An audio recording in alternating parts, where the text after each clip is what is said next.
আসসালামু আলাইকুম viewers, welcome to প্রবাসী শেফ। পাকোড়ার কথা শুনলে কার না জিভে জল আসে, আর সেটা যদি হয় ডাল বাটার ঝামেলা ছাড়া, তাহলে তো কোনো কথাই নেই।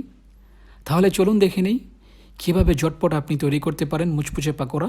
আমি নিয়ে নিয়েছি পেঁয়াজ কুচি এবং দিয়ে দিচ্ছি স্বাদমতো লবণ।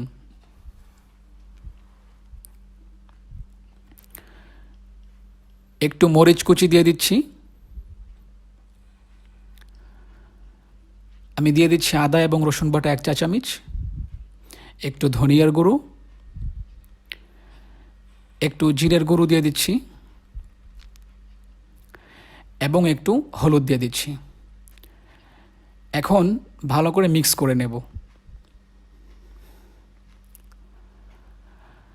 আমার মিক্স হয়ে গেছে।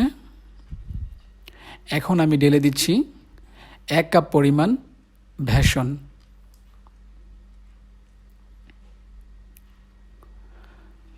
আমি বেসনটাকে তেল দিয়ে ভালো করে মিক্স করে নেব, একটু শক্ত শক্ত করে মিক্স করে নেব। এবং অবশ্যই আপনারা যখন এই পাকোড়াটা বানাবেন তেল দিয়ে মিক্স করার চেষ্টা করবেন এবং যাতে করে একটু শক্ত শক্ত হয়।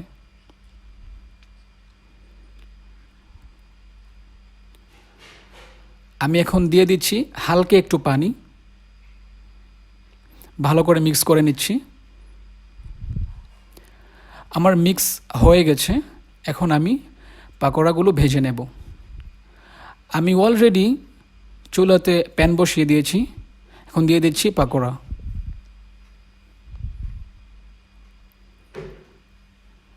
আমার পাকোড়াগুলো দেওয়া হয়ে গেছে। এখন আমি আস্তে আস্তে উল্টিয়ে নেব।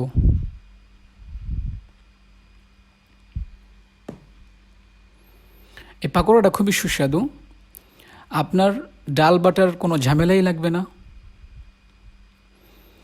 আমার পাকোড়াটা এক সাইড হয়ে গেছে। এখন অন্য সাইডটা আমি উল্টিয়ে দিচ্ছি।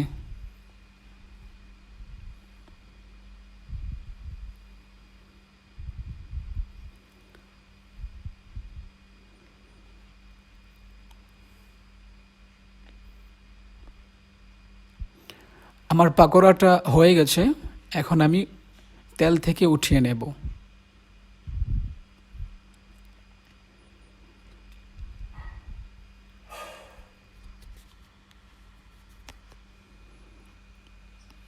ব্যাস হয়ে গেল আমাদের মুচমুচে পাকোড়া। আপনারা বাসায় অবশ্যই এটা ট্রাই করবেন, কেননা তাহলে আপনাদের আর ডাল বাটার কোনো ঝামেলাই লাগবে না। আশা করি ভিডিওটা ভালো লাগলে লাইক, কমেন্ট এবং অবশ্যই সাবস্ক্রাইব করবেন। আসসালামু আলাইকুম।